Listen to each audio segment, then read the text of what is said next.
guess you all know there are many concerns about the labour market with the advent of digitalisation.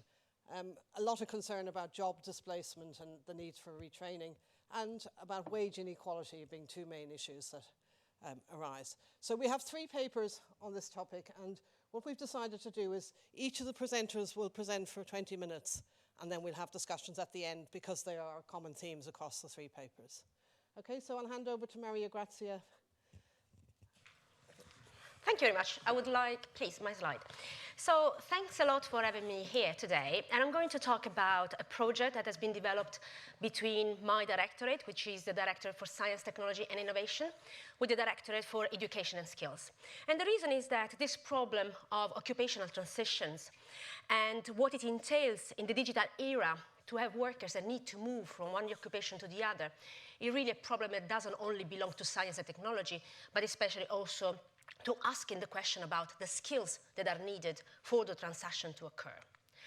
So this research started with a key question in mind, and is, do we need to rethink education and lifelong learning policies in the digital era? So we all know that labor-saving technologies have always impact on the level, so the number of people that are on the job market, as well as the composition of the workforce. And this, of course, might mean even more now in the digital era to require workers to learn new skills, either to remain in their own job. I mean, I'm sure you have seen the work of Frey and Osborne or our work from the OECD, trying to figure out what is the proportion of workers that might be at risk of being made redundant because of automation. And the number, regardless of the size, which is 14% in the case of the OECD, or even 47% in the case of Frey and Osborne, is nevertheless very scary. If you add to the number of people that will see substantial changes in the nature of the tasks that need to be performed on the job, and hence what they need to learn, then you really understand why we pose this question of how much and how long for we need to train people. Now, digital technology, as I was saying, and automation, is no doubt will make, sooner or later, some workers redundant, especially by the time we talk about routine tasks, something that can be automated. Hence, the question for policymakers will be, what do we do with these workers? Of course, you cannot put everybody redundant and just supply them with an unemployment benefit. The optimal solution would be to help them find a new job, also because this is welfare and well-being enhancing. And then the important questions that need to be answered in order to get there are, how much is this mass reskilling, because we are talking about big numbers, a big proportion of the population, is going to cost? The other question we might want to answer is, how long for we have to keep these people in training to be able to successfully move them from one occupation that is perhaps a risk of automation to another? The next question we ask, because I come from the working part in industry analysis, is, do differences differ by the time we talk about manufacturing or services industries? And then another question, which is very dear to policymakers, is, do these transitions differ by the time we consider older workers as compared to younger workers? So we try to give an answer to all these questions in this work, which actually, what I'm showing here is compounded in several papers, so you will see at the end. So the logic we use here is a logic that is detailed in an article with Beccici and other colleagues. So we look at all transitions, that is, any movement from occupation A to occupation B. And then we try and identify what are the possible transitions that people might do from one occupation to another. The criteria we impose on this transition are as follows.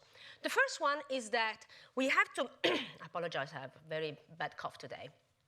Reasonable cognitive upskilling needs. That is like, we have to try and identify those occupations where people could move, which would entail the smallest minimum possible training needed. Because, I mean, training is costly, and it's also expensive in terms of effort that people need to put. So you want to move people to something where they feel comfortable, they can do.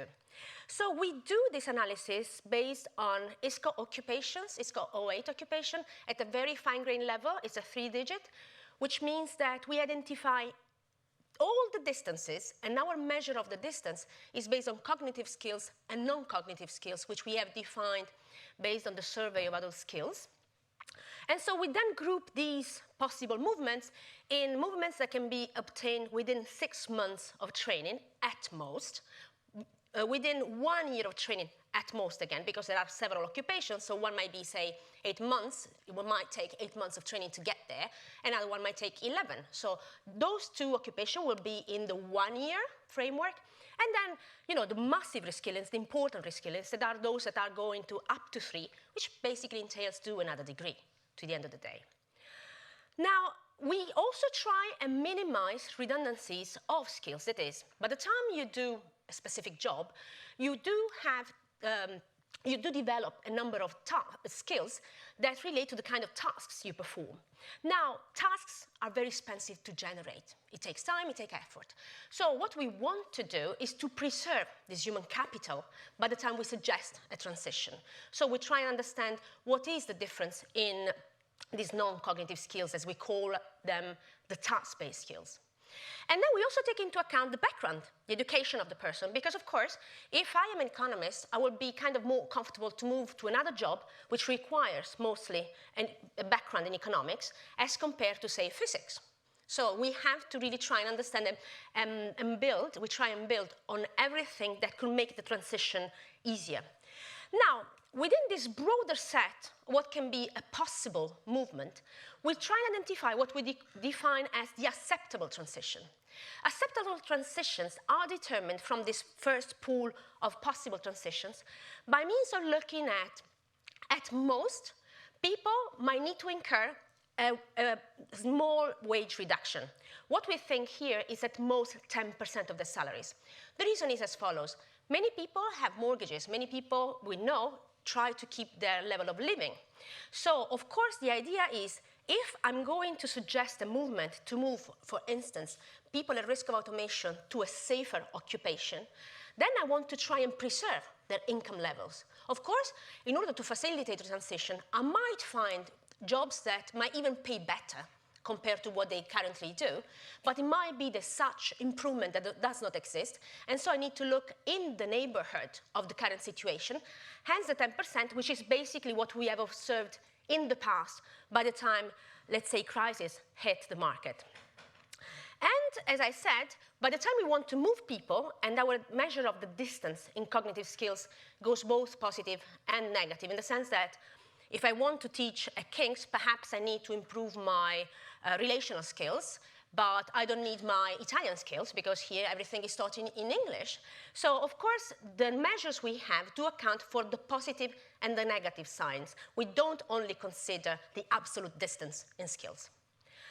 And then, of course, if we are talking about workers that might be made redundant by automation, we don't want to move them to another job where tomorrow they incur the same risk. So, of course, by the time we move these people, we want to see occupations that are at low or medium risk of automation, so the risk of being made redundant is much smaller. This is an example. So, for instance, if we put whatever occupation at the center, in this case, cashiers, we know that in many supermarkets they don't exist anymore, and then we identify all the occupations, and that can be found around the space, depending on the training need that we might envisage. As I said, this matrix exists for all occupation in any direction. So what you'll see afterwards is concentrated on people at risk of automation for the estimates, but we can estimate this cost and distances for each and any possible transition. So then, you can find there a completely different occupation which entails a certain degree of training. And let's say closer to the small training needs, that is within 6 months, I can get to the transport and storage laborers. Now let's focus really on the shortest possible, the smallest possible cost and training time they might need to incur. So here again, we find our cashier, and then we try and look at what are the possibilities, where they can move, and then just remove from the possible set those occupations that anyway might be automated in the short term, so it doesn't make sense to transit these people there. And so we identify, for instance, in a within 6-month training, car, van, and motorcycle drivers. So, this basically tells us that there are different possibilities, and typically, and this is, I think, the beauty of this work, because this work is prescriptive in nature, is not descriptive. So we don't try to explain the transitions occurred in the past, but we try and give policymakers the idea of where or how to help structuring, for instance, labor support offices, so that they can help people understand where they can move in case they're made redundant for whatever reason. So here, for instance, we have the occupation on one side and what is the possible transition. And what you see here, very quickly, so all the dots represent the transitions that can be possible. And the ones that are shaded are within the same group of one-digit ESCoE occupation. So basically what this graph says is that typically in the past, labor support offices, so those helping the transition of people, were suggesting you to move within the same group of occupation. So if you are a driver, they will suggest to you to be a driver in another company or for another sector.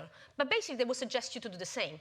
What this exercise tells us is that there are opportunities well beyond what could be obviously thought of, and perhaps these are the most interesting because then depending on, for instance, the local labor market conditions, the economics dynamics of the place, the presence or not of big firms, etc., so you might or might not have some of the occupations available in reality. Now, the cost. How do we go about that? We think that by the time we have to estimate how much it costs, we need to take into account not only the cost of the very training, going into school, and I mean those that here do the PhD know there is tuition fee to pay, for instance, but also the indirect cost. I mean, we make an assumption, it's a strong assumption, but we need to make it because it is about the time that people need to be training for in order to achieve, to bridge a certain cognitive distance, need to be sustained during this period. So we assume that they continue to perceive their salaries, or we can assume, for instance, that they are made unemployed and hence they perceive the unemployment benefit. So it's one of the two. But nevertheless, there has to be a sustaining mechanism for people while they train, because we are talking about non-negligible training times here. So we're talking from up to 6 months, up to a year, or up to 3 years. As this I already said, and what you're going to see here is estimates about the pooling over 31 countries. And as I said, I'm going to concentrate on risk of automation occupation here, just to give you an idea. I mentioned we did need to make some assumptions, which sometimes are strong. The reason mainly is that we need to make the problem tractable, and we lack necessary data to be able to refine these assumptions. The first one is that upon training, adults do learn, okay? Which is an open question because there is very little out there telling us how much adults learn and what are the incentives that are needed for them to do so. We assume that there is no dropout, although we will relax this assumption later. We use, as this is the only available data we have for all the countries, the cost of the education system for each and any kind of training.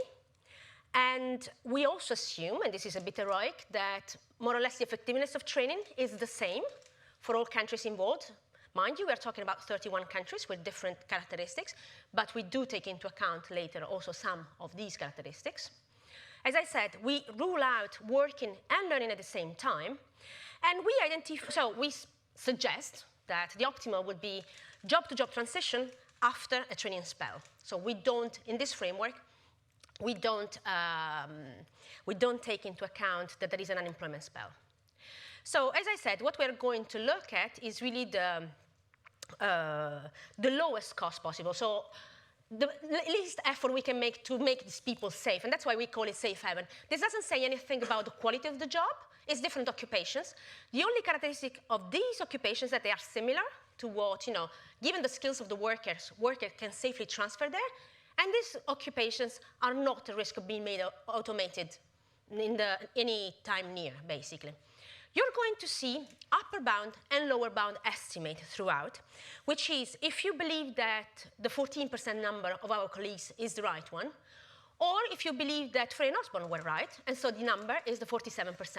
So that you get a bit of an idea of the range. So here you see the minimum total cost, and you see the difference between the direct cost, which is typically a fourth to a third, depending on the cluster. And here we cluster countries depending on the endowment of skills that we observe.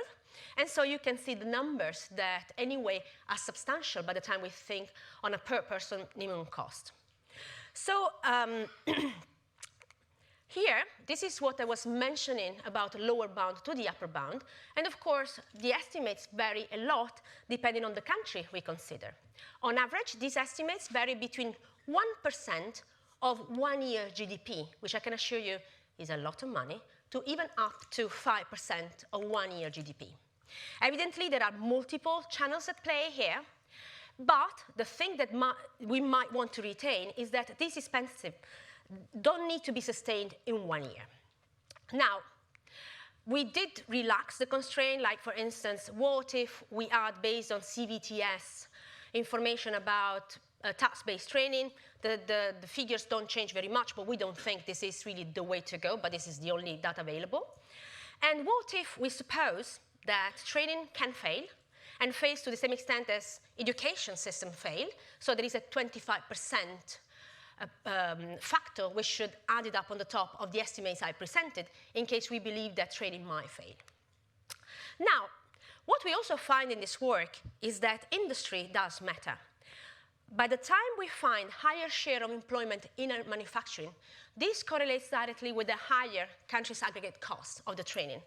And this is true for all workers, and especially for ROA workers. ROA are risk of automation workers, okay? And the bad news here, although, and I'm on the older side, is that we do find evidence that not only the cognitive skills that needs to be bridged in the case of older people are greater, and regardless of occupation we are thinking about, but also what happens, also because we constrain on, for instance, the income, etc., is that both for the possible transitions and for the acceptable transitions, there are less possibilities for older workers. And this is especially the case by the time we look at what are the acceptable possibilities for these workers. And this, of course, raises questions about what is that policy can do about, in order to help these workers. And just to give you an idea of how heterogeneous these figures look like by the time we focus, for instance, here we focus on the younger workers. So here, in case of younger workers at risk of automation, the estimates of the cost of retraining them is between 0.3 and 1.1% of 1 year GDP. I don't display it here, but in the case of older workers, even the interval don't overlap. So the cost for the older workers is between 1.3 and 7% of a year GDP. And we are talking only about 14% of the working population. So the conclusions of this work is that, of course, here you have seen estimates of occupation and country-specific costs of retraining, and we have done this exploiting work we had done with Beccici and colleagues. And what we want to emphasize here is that resources, in order to make these high risk of automation workers transit to safe haven occupations, are in the range of 1 to 5% of 1 year GDP. Of course, not all workers need to move at the same time, and I admittedly say that we have to make some kind of strong assumptions which might need to relax by the time data become available. Also, we do observe that costs are increasing in the share of manufacturing employment, and that it might be harder to find acceptable transitions for all the workers. And this is for all workers, both at high risk of automation and not. And let's say the sad news is, for me at least, is that the cost of mobility for all the workers is higher, both in total terms and also in per person terms, which of course calls for a number of questions on the policy discussion. That is, how to make training more efficient and effective, how to split the cost, what is the trade-off between training and unemployment benefit, which incentives to, give people to be able to learn, and especially, can we leverage on the experience of older workers in order to make them learn better? So these are open questions that we are trying our policymakers to think about in order to move forward. Thank you. Thank you, Mariagrazia, and for keeping we next have Simon, who's going to talk about the returns to ICT skills. Thank you.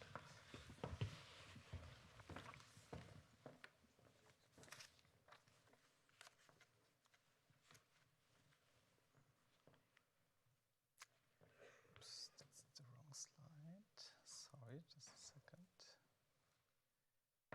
Okay.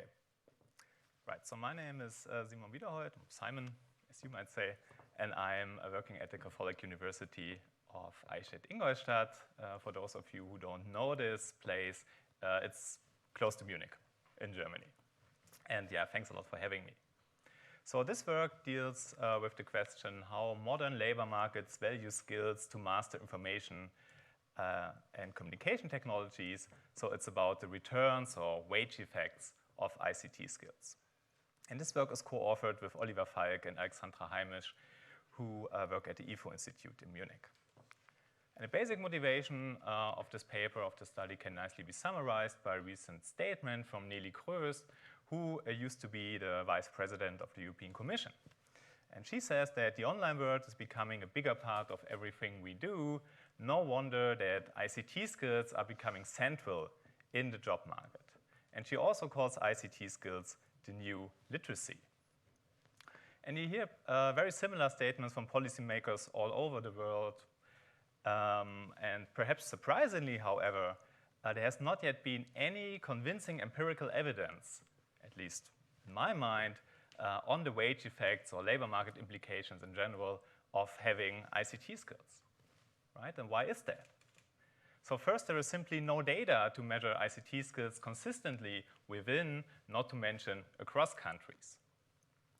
Even if such data existed, one would still have to find credible sources of exogenous variation in ICT skills to determine their effect on wages.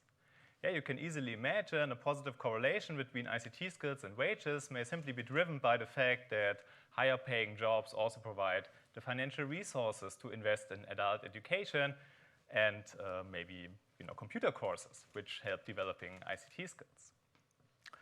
But even with such a credible identification strategy, you would still have to show that any wage effects of ICT skills are not simply reflecting a person's general ability or overall skills, right? Because you may easily imagine that ICT skills are positively correlated with other skills that a person has.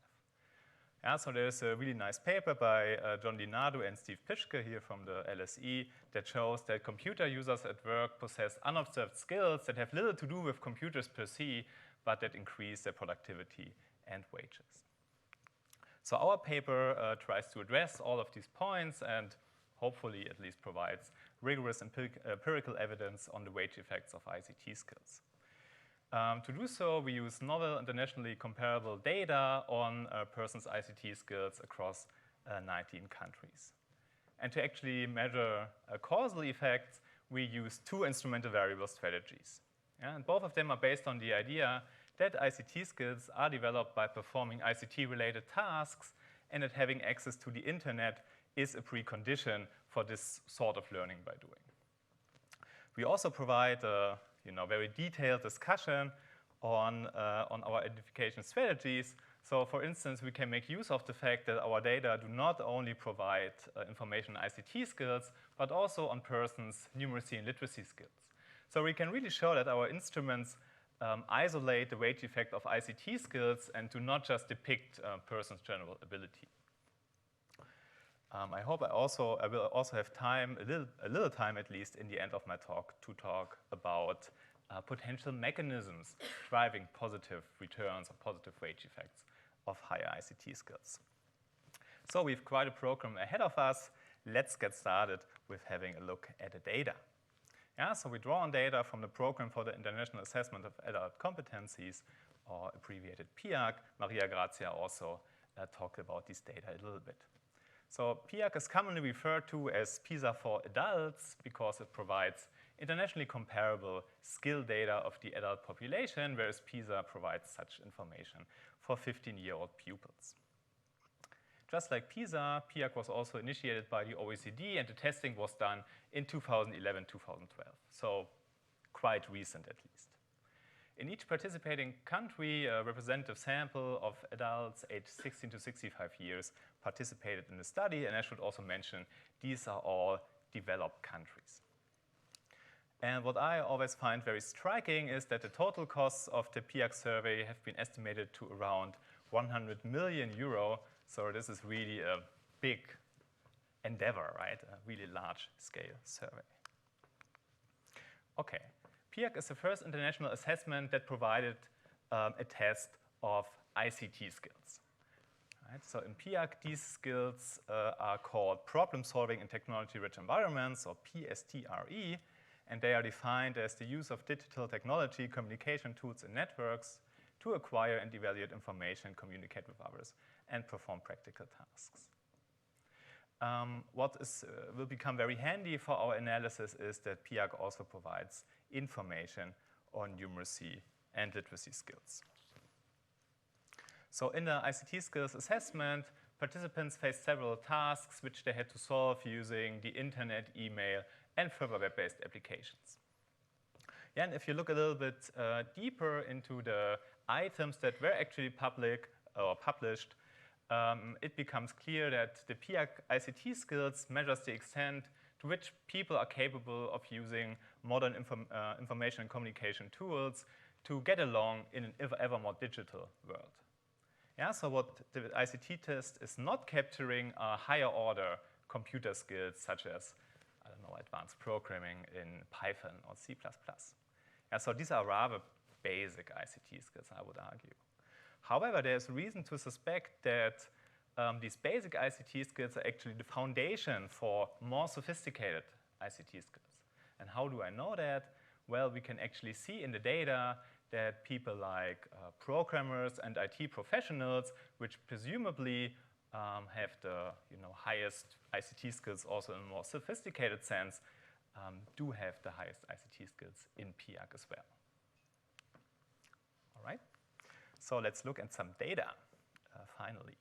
So this graph depicts ICT skills by country, showing the mean, which is the diamond, the median, the thin white bar, and the interquartile range of the ICT skills distribution. Yeah, so you can see that respondents in Japan, Sweden, Australia, and the Netherlands score highest in the ICT skills test, whereas respondents in the former communist countries, as well as, maybe surprisingly, Ireland, score lowest in the test. UK here is close to Germany, which I guess is all right. Okay. So to get an idea on the magnitude of these differences, the gap between Japan and Poland, so comparing the two extremes, is about 60% of a standard deviation. Yeah, so how much is that? Well, it's hard to say. What is 60% of a standard deviation? So this is about the learning progress that school-attending PIAC children make between lower secondary and upper secondary education. So this is about the ICT skills increase within 2 school years, or maybe a different benchmark. So the gap between Japan and Poland is about the difference in ICT skills between programmers having the highest ICT skills and an average worker. Yeah, so I would argue these are quite substantial differences. Okay, let's come to what we are all here for, namely the wage effects of these ICT skills. I probably don't need much to convince you guys that a simple OLS regression of wages and ICT skills is almost surely not yielding a causal effect of ICT skills. There are several well-known reasons for that. First, there's a problem of measurement error that arises if, well, people had a bad testing day or a dog barked outside during the test, distracting the respondent. Then you might imagine that better jobs, well, use and reinforce skills or provide the financial resources to invest in adult education to develop ICT skills. And of course, there's also the problem of omitted variable bias because there is a multitude of unobserved variables like ability, personality traits, or family background that are correlated with both wages and ICT skills. So actually, to address these problems, we employ 2 instrumental variable strategies. Yeah, and both of them, as I already alluded to in the beginning, are based on the idea that ICT skills are accumulated by performing ICT-related tasks, and that having access to the internet is some sort of precondition or enabler of this learning by doing.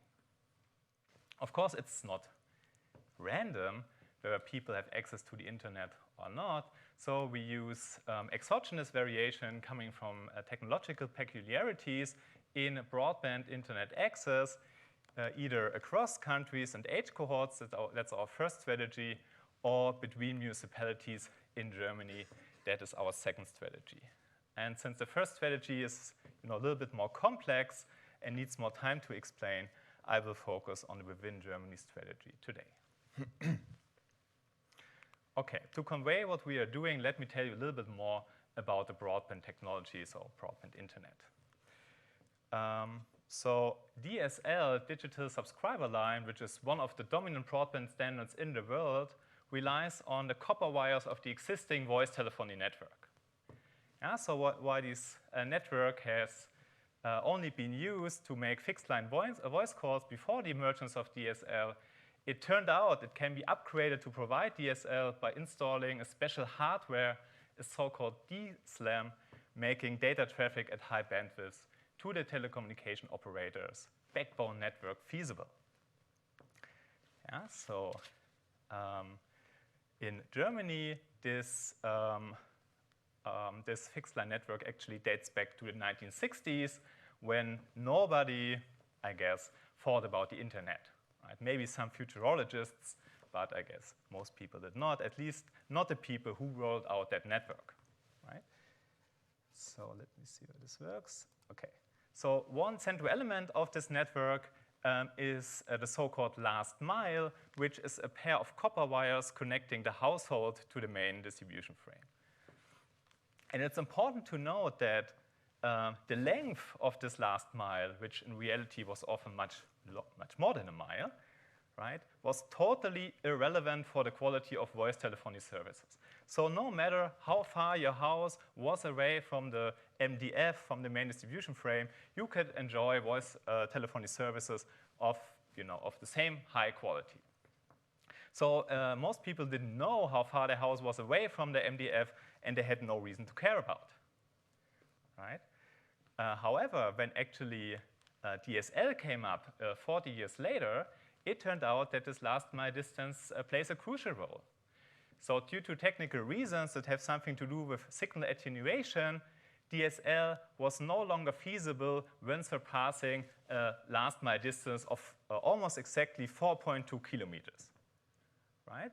So if your house was more than 4.2 kilometers away from the main distribution frame, you had a much lower probability of getting broadband access from the Deutsche Telekom, so the German telecommunication operator, because it was very costly for them to replace the copper wires with fiber wire. Yeah, that would have been the solution for you, but the Deutsche Telekom would have to pay about 80,000 euro for each kilometer replacing copper wires with fiber wire. Yeah? So this technological peculiarity that nobody could thought of when the network was rolled out actually excluded quite a substantial share of German households from having early broadband access. Yeah, and we are arguing that actually these households that randomly did not get early connection to broadband, actually people in these households have lower ICT skills because they had less opportunities to develop these ICT skills because, well, simply they had no access or later access. Okay, so that's our very simple two-stage least square model where we estimate the wage returns to ICT skills. So in the first stage, the ICT skills of individual I in municipality M is regressed on our instrument. So this is just a binary variable that takes the value 1 when a household is more than 4.2 kilometers away from the main distribution frame. And we also have some controls in there, individual controls as well as municipality level controls. I should also mention, you see it's an index M here on the threshold instrument. We do not have the exact addresses of the households due to confidentiality reasons. So what we are doing is we are calculating the geographic centroid of each municipality where a person lives in, and then actually calculate the distance to the assigned MDF. All right, so that's the first stage. And in the second stage, we use a predicted value of ICT skills from the first stage to determine the causal effect of ICT skills on wages. Okay, then let's look at some results. I guess this is the only table that I'm showing you today. What you can see here in the right part of the table are the results of the IV estimation and the corresponding results of the OLS estimation for comparison in the left part of the table. So we can focus on column 4, which includes all relevant controls. When you first look here at the bottom of the table, the lower part, you see in column 4 that people living in households beyond this 4.2 kilometer threshold actually have substantially lower ICT skills, 37% of a standard deviation lower ICT skills. Yeah, so ICT skills are normalized with standard deviation 0, with a mean 0 and standard deviation of 1, as is typical. Yeah, so 37% of a standard deviation. Remember this comparison between Japan and Poland, which was 60% of a standard deviation. So this is 2/3 basically of the widest international gap in ICT skills. So I would argue this is quite a substantial difference. And this, of course, the sign is also in accordance with what we were hypothesizing before. And in the second stage, which you see on top of the table, there are, well, statistically and economically significant returns to ICT skills. This coefficient of 0.306 basically says that if ICT skills increase by 1 standard deviation, then wages increase by about 31%. Yeah, 31%, this sounds like really a lot. It also is a lot, for sure, but also keep in mind that 1 standard deviation in ICT skills is also a very substantial difference. So one way to think about these results is that if an average worker in Germany would be able to increase her ICT skills to the level of an average worker in Japan, remember the country with the highest average ICT skills, that lucky German worker would increase her wages by about 8%. Yeah, and 8% is about the return to 1 additional year of schooling in developed countries. So I would argue these are high returns, high wage effects of ICT skills, but they are not implausibly high or unbelievably high. Okay, we also perform quite a number of robustness checks and validity tests to convince you, the audience, and also ourselves, of course, that what we have here are really causal effects of ICT skills. So one thing we do is that we estimate the whole two-stage least-square model in a sample of rural municipalities that don't have an own MDF. Because you might argue that, well, we might pick up to some extent just differences between urban and rural areas, because urban areas will always have MDFs, and rural areas that are sparsely populated will probably not have MDFs. And this argument is surely true to some extent. But luckily, for us at least, there were municipalities without an own MDF that were arguably randomly close enough to an MDF in a different municipality to be actually connected to DSR. Yeah, and this gives variation in the instrument in this no-own MDF sample. And in this sample, we find even bigger returns to ICT skills than what I've shown you on the slide before. Then you might argue, second point, that, well, maybe households just moved, right? Households beyond the threshold, they may just move within the threshold to get DSL, to be connected, but we do not see any evidence for this. Yeah.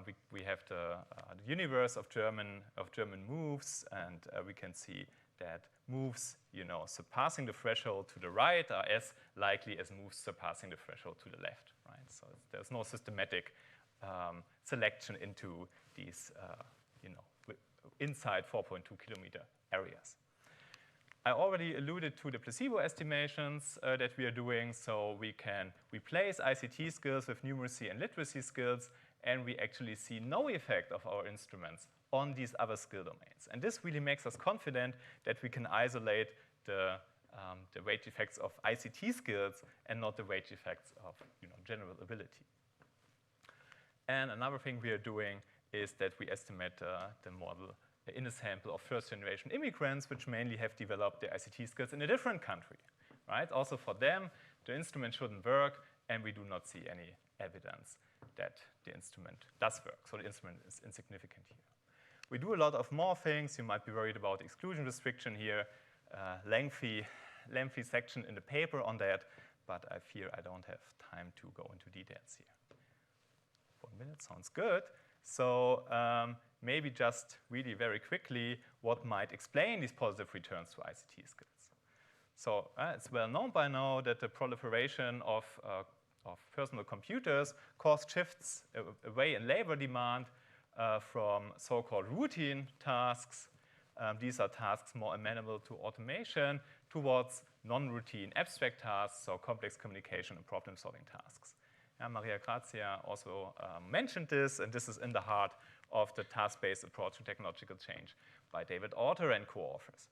And we can actually see that people with higher ICT skills are able to select into jobs that are pervasive at abstract tasks and actually benefit from the wage premia that these jobs pay. So occupational selection is one main driver behind these high returns to ICT skills. Okay, since my time is running out, let me quickly wrap up. So we do find evidence that there are quite substantial rewards for having ICT skills in modern labor markets. So this supports the notion by Nelly Kroes of ICT skills as the new literacy. However, I should also mention that we cannot say anything about whether the returns to ICT skills in modern labor markets are actually higher or lower than the returns to other types of skills. Right? You might be interested in that because we just do not have any good sources of exogenous variation in these other skills to estimate causal effects here. And let me maybe spend the last minute, 30 seconds, which I probably still have. Thank you for discussing a little bit the policy implications of these results, or at least one policy implication. So around the globe, there is really an intense discussion about the digital divide, right, which describes the notion that there's social inequality in access to the internet. Mariagrazia also mentioned that there's also an intense discussion about the labor market implications of these new technologies, right? And there is really reason to suspect that technological change will be complementary to ICT-related and maybe also to abstract tasks, but may substitute tasks that are more routine and manual in nature. And a fundamental insight of our paper that ICT skills can be developed by providing access to this technology and by some sort of learning by doing actually at least suggests that the efforts of policymakers worldwide to expand broadband coverage may actually at least be one part of the solution in preventing a drifting apart in employment opportunities when technological change continues to affect labor demand. That's all I want to say. Thanks a lot for the attention. Thank you.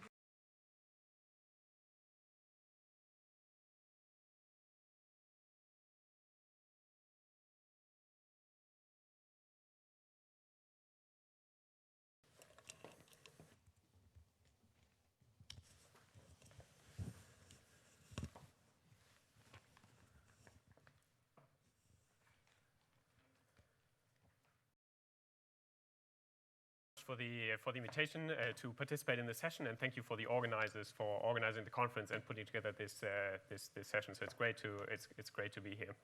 The title of this project is Tasks and Technology: The Labor Market Effects of Innovation.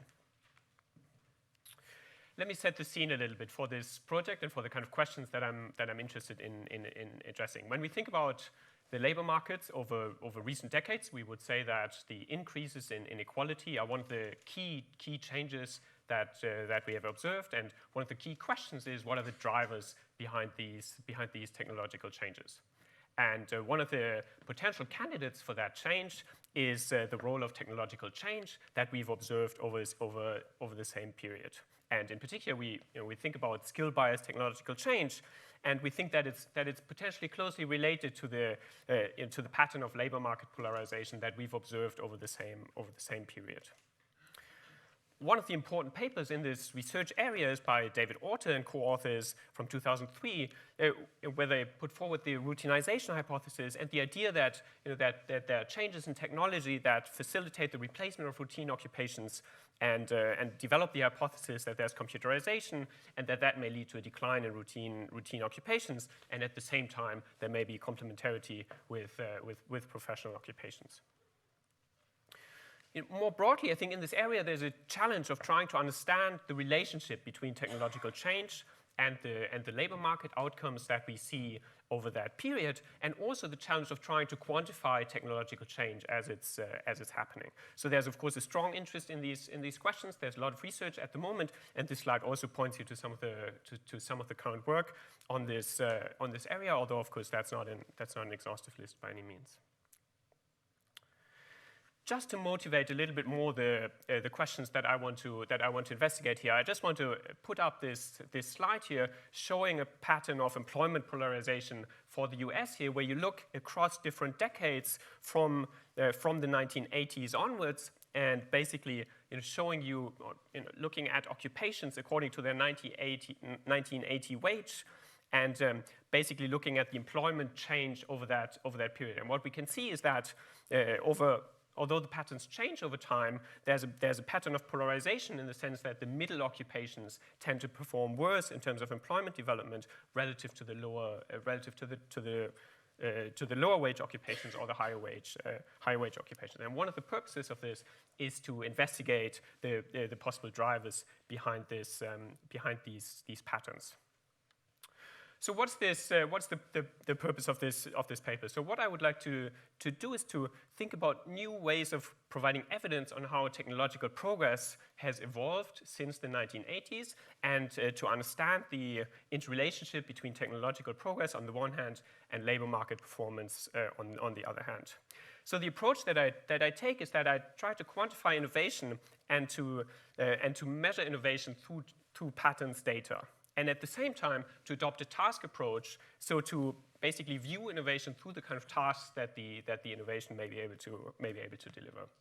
So then, in turn, I want to use that to provide evidence on how workers or how specific occupations may be affected by technological change, and to relate changes in technology or innovation to labor market outcomes that we observe for the US over that period.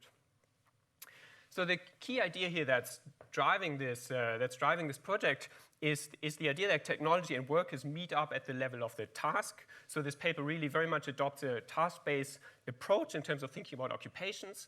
So understanding occupations through the kind of tasks that an occupation is able to complete, or typically completes in the labor market, but at the same time also to adopt a task-based perspective of innovation, and so to think about innovation through the kind of tasks that that a particular innovation can deliver. I want to make this more specific by giving you by kind of taking you through a specific example here, just to kind of illustrate that I think this kind of connection works very well, and it's a very salient way for thinking about innovation.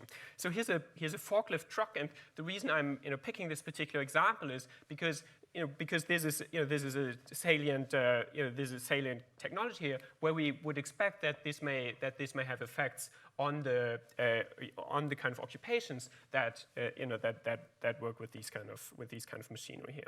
So let me relate this to patterns, and let me take you to one of the original patterns for a forklift truck. And so here's an example of a design from 1867. Where there's basically a patent for a forklift truck. And so let me take you to the text of that patent and the description of this innovation. So the patent says, this invention relates to an elevator for stores and other localities where a box or other heavy article can be raised and deposited in the required place, where the loading and unloading of goods in some localities is facilitated, and it's particularly advantageous where heavy boxes have to be piled up in tiers, and many times the box has to be taken down or put up in a very narrow space. So what I kind of want to emphasize, and that's the reason I'm providing this example here is that already the description of the patent really makes very salient the kind of tasks that this innovation is meant for. And the reason for that is that the way we think about innovation is through basically explaining what that innovation is able to do. And so that's basically to deliver a particular set of tasks. And so the purpose of this project is to develop that idea and basically link it up to the corresponding occupations.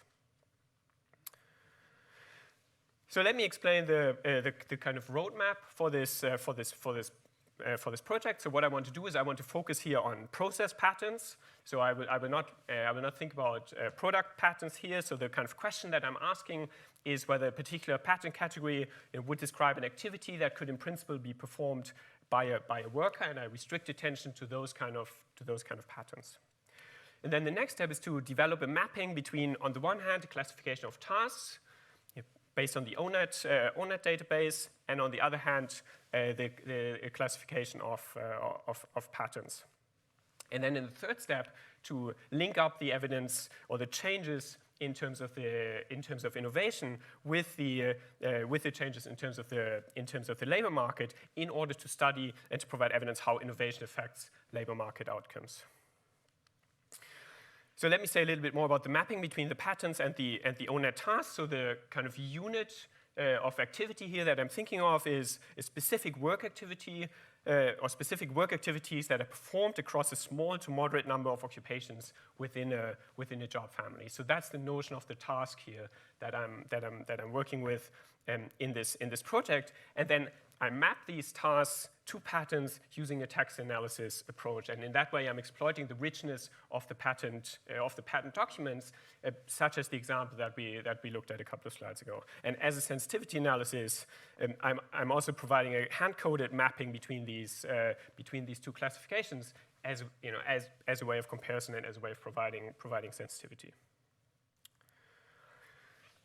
Let me give you examples of the kind of mapping that this procedure develops. So what I've done here is that I've selected 3 salient tasks, and I've picked 3 examples where we think that where we think of tasks that are likely to have been exposed to significant technological change over recent decades. And let me kind of illustrate how this procedure links up the task for the worker with the kind of technology in terms of the pattern classification. So the first example here is an example from the manufacturing world, so welding car body parts. And so the kind of corresponding task would be to weld metal components. And then this mapping procedure basically links that up to a particular group of patterns, and that's characterized by soldering or unsoldering, welding, cladding or plating by soldering, or welding. So we would think that that's a very good mapping, and it's a close relationship between on the one hand the kind of worker tasks, and on the other hand the technology classification. The second example and the third example are different examples in the sense that they relate to more administrative tasks. And so we have processing payroll here as the second example. So execute financial transactions, execute sales. And similarly, the third example, sending invoices to customers. And I've picked those examples because those are examples of tasks where we think that computers are likely to have had a strong effect on particular types of occupations. And what you can see is that this mapping procedure basically maps that to computer technologies. So the kind of corresponding pattern class here is data processing systems or methods specially adapted for administrative, commercial, and financial purposes. So the second and the third example are useful because they illustrate that this mapping procedure is successful in linking up these administrative tasks with the kind of corresponding IT technology. Let me tell you a little bit more about the data that I use for the analysis. So the patterns are all US patterns from the USPTO, and I use data up to 2017, and I focus on utility patterns. And so when I count these patterns, the analysis is weighting by subsequent citations of the patterns. And for this analysis, so for the results that I'm showing here, I'm using an 8-year citation window. Then I combine that with the ONET database, and many of you will be very well familiar with that. It describes tasks for each occupation, provides descriptors for the tasks, and descriptors for the occupations. And then I combine that with labor market outcomes. So in this paper, looking at the US over the period 1980 to 2016, and in doing that, I build on the work by Acemoglu and Orter, and then extending the data up to 2016, so that we have recent labor market outcomes. And I use the kind of occupational classification that Orter and Dawn have developed. So that gives me a panel of about 300 occupations that I'm following here from 1980 up to very recent periods. This slide describes the kind of empirical framework that I'm using. So I'm looking at the change in employment over decades and for particular occupations, and I regress that on the measure for innovation, and then I include time fixed effects. I include other kind of other control variables, and then I estimate a similar model where I look at changes in hourly wages. And again, I use the same specification. So in all the estimates which I'm going to show you on the subsequent slides, the set of controls also includes occupation group fixed effects, so that we can think of these results as basically representing within occupation group effects. And so one of the assumptions here, of course, that we're making in estimating the specification here is that the innovation is exogenous. In this specification, and one way in which we make sure that innovation kind of captures appropriately here the effect is that we lag the innovation measures by a particular period in order to allow it to affect the labor market outcomes. And of course, in the paper, there's a lot of sensitivity about varying those kind of measures. Let me show you the main estimates that I obtained from this procedure. So here you see in the top panel you see the employment outcomes. In the bottom panel of the table you see the hourly wage effects. The first column shows you the overall effect, looking across all the occupations in the data. And what we see is that innovation leads to a negative effect on the employment outcomes here, so that as innovation goes up, there's a decline in the occupational employment level, and at the same time, in terms of the wages, we see a positive effect, so that an increase in innovation is associated with an increase in wages, suggesting that there's a productivity effect from innovation. However, when we split the occupations into two groups, so when we split the occupations by the skill level, by the typical skill level of the occupation, then we see that these effects are actually very pronounced. And so that's what we see in columns 2 and 3, where we separate the sample into those occupations that tend to have lower levels of education and those occupations that have higher levels of education. Then you see actually that the effects are very concentrated, so that the negative employment effects are very much concentrated among the low skill occupation, and at the same time, the positive wage effects are very much concentrated among the high skill occupations. So that's consistent with the idea that there's strong substitution going on for the low skill occupation and more complementarity for the high skill occupation. In my introduction, I emphasized the idea that we're interested in understanding the role here, or the relationship between technological change and the polarization in the labor market. So, in order to show you some evidence on that, I will show you another specification here, where I basically split the occupations into the terciles of the wage distribution. And so you see that in this table here. And so we have, in column 1 again shows the overall effects, but then in columns 2 to 4 we basically split the occupations by their 1980 wage percentile. And what we see here again is very much a concentration of the effects in particular groups. And in particular, we see that the negative employment effects are concentrated in the middle in the middle group occupations, while the positive wage effects are very much concentrated among the upper wage occupations. So what that suggests is that these results are very much consistent with the idea that that technological change contributes to the polarization in terms of employment. So this paper sets out to provide new evidence, and in a way more fine-grained evidence, on the relationship between technological change and labor market outcomes.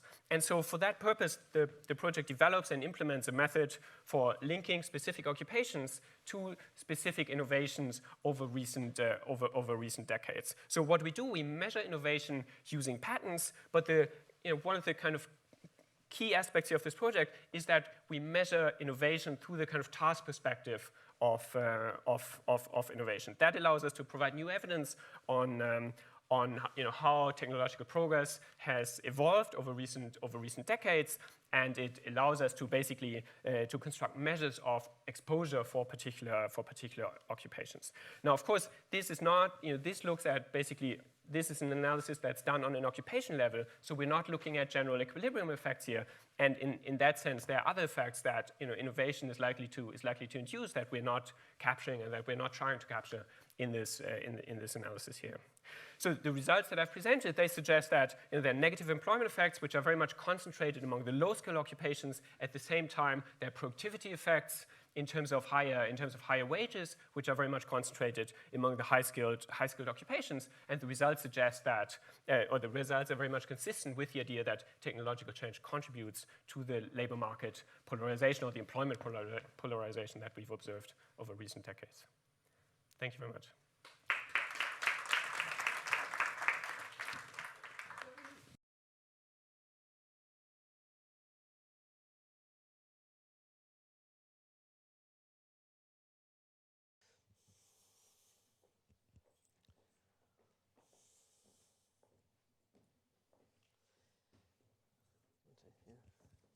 So I'm going to take advantage of being chair and ask the first question, which I've already indicated to the panel. So this is a conference about economic measurement. So the question is, given the kind of work you do, what measures of skills would be on the top of your wish list that you could, what kind of information would really make a difference in terms of the research you do? So let's start with Mariagrazia. Well, unfortunately, my wish list is kind of big, but if I have to look at the top, it's really that we would need to understand better how adults learn. So all the data that have been cited, not only by me, but also by my colleagues here, are data that mainly look, with the exception of PIAC, at people at the early stage of their lives. So PISA is focusing on 15-year students, and it gets very difficult to understand. By the time we talk a lot about lifelong learning, what that could really bring to people, and what are the incentives. I mean, we know very little about that, and I think we need to make efforts. Perhaps in some countries there are some data available, and it would be great if, could be accessed, but to the best of my knowledge, there isn't any kind of structured approach about getting them. And the second thing, if I may, is that recently, by the time we think about the labor market dynamics, there is this mantra about social-emotional skills are very important, and many companies, especially the big one, complaining that they cannot find that into the labor market. But it's not straightforward to measure social-emotional skills, and perhaps we need to get to an understanding, a common understanding of how to identify and measure them. So this is the other thing that I think could be something to take into account and work towards it. Thank you. Simon? Okay, yeah. So one thing that I would find very relevant is actually getting longitudinal data or panel data on skills. Right? So this goes very much into your direction. We want to understand better how people learn. We want to understand better how people appreciate but also depreciate their skills. And to do so, cross-sectional comparisons are just not. Yeah, I mean, having them is great. So the PIAC data, I really like them. I work a lot of them. But just a cross-section, there are all sorts of confounding factors that go into the skill differences, and it's very hard to pin down really the effect or isolate the effect of one particular instance, let's say a certain learning that people did. Yeah, so in Germany, if I may add, we actually did longitudinal PIAC. So we, these people participating in 2011, 2012 original PIAC, they were interviewed and tested again later. So this is also a great source of data, but of course it's very expensive. And as far as I know, Germany is the only country that really did that, at least in terms of testing. I think there are some re-interviews, but there are no other countries, to my knowledge at least, that really follow these people over time and try to test them again and try to understand better how skills actually develop with age and develop also in certain types of occupations, right? Abstract versus routine, for instance, or you might apply other classifications. So I think this is really relevant, and it would be great if more of this would have been done. Okay, Matthias? Yeah, thank you. So my suggestion is really, or my point is really very much related to the, to the previous point, in the sense that I think one thing that would really make a big change, that would make a big difference, would be to have more evidence in terms of individual level measures of tasks that workers do, and to have evidence on that in a panel context, so that we can follow individual workers, we can see how their tasks evolve, and we can relate that to other changes in their career. So I think this task-based approach is really, has really very fundamentally changed the way we think about occupations, and I think it's so I think having more data on the individual worker level and following workers over time is really another step that allows us to go deeper into understanding the evolution of occupations, but also the evolution of individual careers, and trying to understand how careers relate to changes in tasks that workers do. Thank you very much. Very good answers. Okay, questions? If at the back there.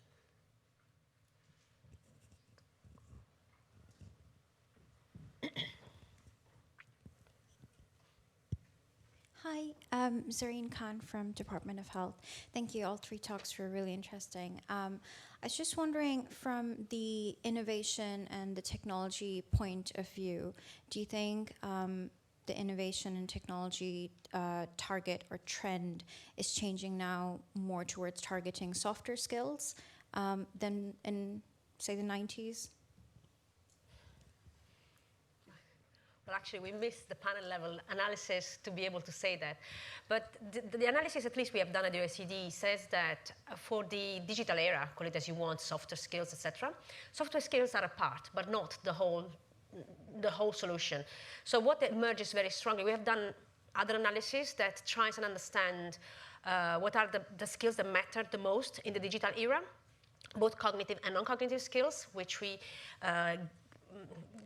basically managed to gather through a Bayesian-like factor analysis. And it turns out that, for instance, numeracy is extremely important. And the other message that we get out of that analysis is that the big change for this era is not the endowment of one single type of skills. What matters to be successful on the labor market is having a solid endowment of one of the relevant skills for the job, plus a complementary endowment of skills that are, for instance, in the case of ICT, it turns out to be management and communication skills. That's where you get on the market, so that's as much as we can understand, so that's the way of getting the results of what is demanded and what is appreciated from the demand. And we see that that's the association that brings the extra pay the most. And more so in digital-intensive industries as compared to less digital-intensive industries. So it's really not about one single skill. It's not only about managing software skills. It's about bundles of skills. And cognitive skills, the hard cognitive skills, continue to be extremely important. Do you have anything you want to add to? Maybe just briefly, I mean, I fully agree with what you're saying. I was actually surprised. I was looking at these ICT skills, right? And I actually thought people by now should all have these skills, right? Because they're so basic. As I was saying, this is not programming in C++ or so. Yeah? These are rather basic ICT skills. But then I was super surprised that there's so many people actually that do not have any ICT skills. Yeah, so I agree, it's not the full package, right? It's not enough to have those to stay employable in the modern era, but on average in the PIAC countries, 16% of people have no ICT skills whatsoever. They are ICT illiterate, you might say, right? They could not even click on icons with a mouse, or said they have never used a computer, so they couldn't do this test, right? So they get a missing here in the ICT skills test. 16%, but there is a wide variation. In Poland, it's more than 1/3, for instance. It's 40%, I think, even. Yeah, so 40% of the population have missing ICT skills. You can imagine that this is a big burden for society. And I think we really have to do something about it. But are these older people? Not only. Yeah, mainly yes, of course. There is a real age difference, but they're not only older people. Also, the younger cohort, 16 to 20, for instance, have at lower levels. But I mean, if it's 10% or 8%, I think it's also a lot still. And so. Yeah, I mean, just to add to that, in the sense that I think these, the kind of skills are changing very rapidly and the requirements are changing very rapidly. So I think that also has implications for the way we think about data collection and the kind of evidence we collect, because because these kind of measures that we collect, they may become obsolete relatively quickly, and so we need to think about how we can make sure that for the kind of time periods that we study or that we're interested, we have the appropriate skill measures and the appropriate kind of technological use measures. Other questions?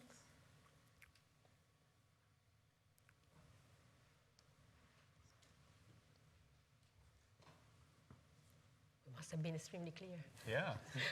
That's good news. No, here it is. We know it's early in the morning, but please.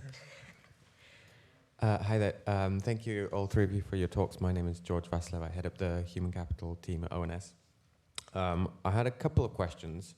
One was sort of a follow-up from the last question, and your sort of request for more panel data on these kind of skills. And I was wondering how much of what you've seen through adults you're seeing in things like PISA, so you're seeing it happening earlier for school children. And the second aspect is around the relationship between trade and skills as well. So some of the studies quoted, particularly in the last talk, were showing how labour market effects relating to innovation or automation, and there's also then links with trade policy and how you've controlled for that, if you have. Yeah. So when it comes to trade, so in this very work, we don't consider it in the sense that the analysis we perform is really about trying to understand how to help people move to another job, regardless of what is the shock that hits them, to talk about the shocks, the macroeconomic shocks we were talking about yesterday. So what I showed you, just for the sake of brevity, was a focus on automation, but exactly the same analysis can be applied by the time you think that the shock hitting a certain sector, firm, or even sub-part of the working arrangement of a certain firm is due to, say, global value chain type of arrangements. And this is, we have already observed, actually not for this analysis, but a couple of years ago. I can say a couple of years ago because actually today, now, we are launching the new skill outlook, and the skill outlook of 2017 was exactly asking what are the skills for global value chains.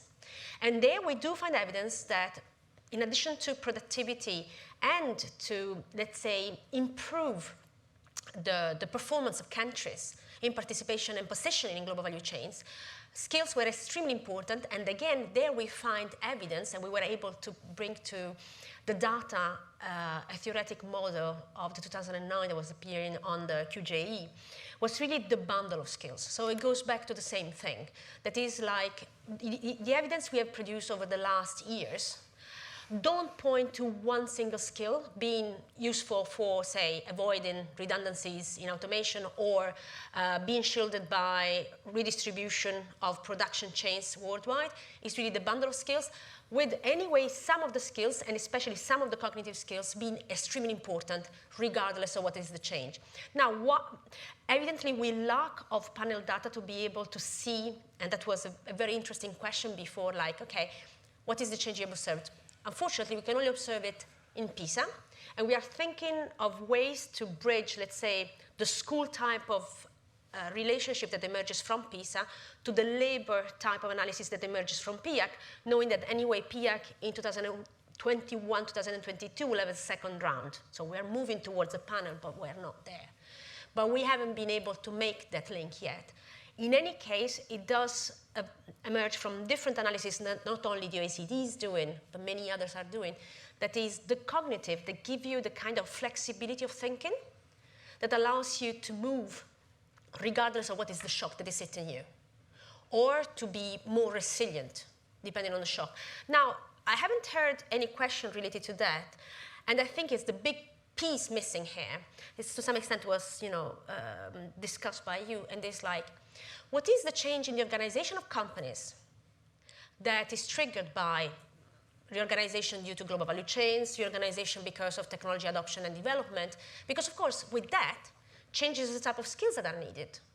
And unfortunately, going back to the desiderata, what I would love to have is not only to be able to follow people over time, but to be able to follow in the kind of linked employer-employees database, but not on the education. I mean, that we can know from several sources. What I need to understand is how the organization changes, because that is going to tell me what are the tasks that need to be performed and enhance the skills.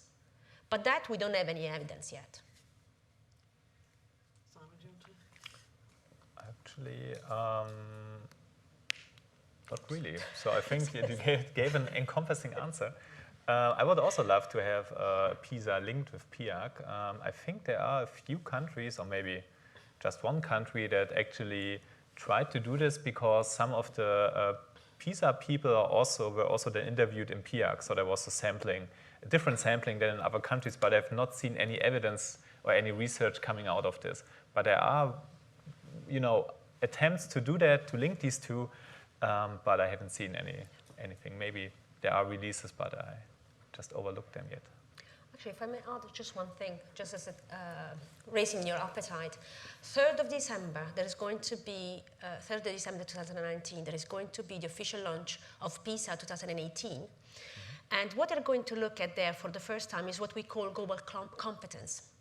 That is the ability of individuals at 15 years of age to live, contribute, and discuss in the global world. So if you're interested in what the openness might bring and the global value chains dynamics might bring, that could be a very useful source of information, but has not been released yet.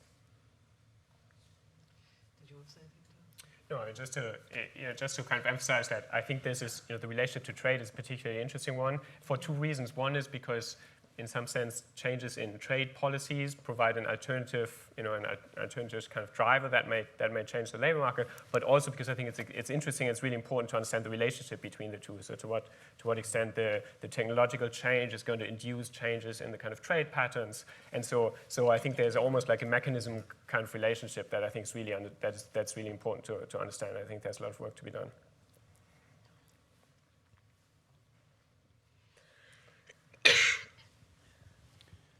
Hi, Matthew Dixon from ESCoE in Oxford. I've been involved in the UK on IT and engineering skills policy analysis for quite a while.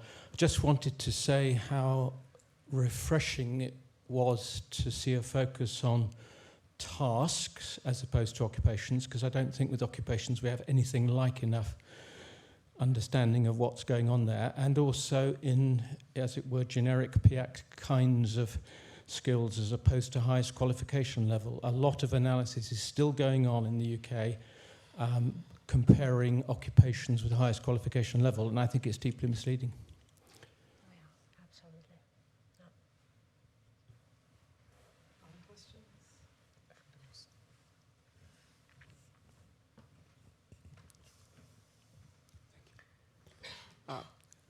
My name is Ariel Wirkerman from Goldsmiths, University of London. Thank you for your presentations. My question is as follows. For example, in the last presentation, I've seen that the tasks were considered as running somehow in parallel, in a sense that tasks are not connected to one another. So I'm wondering to what extent it could be possible to relate tasks in a sense of, in a network way, so that one could identify which tasks are more central than others due to their centrality in the relationship between tasks, so that maybe some tasks are the ones that are driving forward the premiums, not just because of themselves, but because of other tasks that they are connected to. Thank you. This is for you, Matthias. I suppose. Yeah, that's really interesting question. Both in terms of understanding just how the different tasks are connected, and actually that also relates very well to your presentation about thinking about the distance of tasks and thinking about the distance of occupations, and then also using that in the analysis. And I think the most straightforward way in which one can do that is that of course say the ONET database that contains information on, say, the importance of particular tasks, and you do see the kind of combinations of the tasks within a particular occupation. But I think that's a really exciting research question on trying to be more formal about trying to understand the relationship between the different tasks, and that comes back to to some of the points we discussed earlier about thinking about bundles of skills and bundles of tasks that workers bring to the employer, and of course it's quite possible that the bundle as a whole is kind of shifted by specific interventions.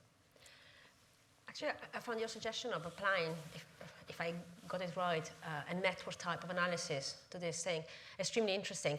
I mean, we go to some extent in that direction in the sense that what we see is the intensity of performing some tasks. Okay, but we haven't looked at that in terms of a network structure. And actually, it would be interesting also to see how the different occupations relate from a network structure, to see, how many of the central tasks are performed by some occupation rather than others, and perhaps look in terms of what then the market pays to these kind of jobs, because at the end of the day, that's the only way we can see what they pay, whether, let's say, the presence of 2 or 3 central tasks makes any difference in that direction. So thank you for the suggestion. Very interesting. Other questions?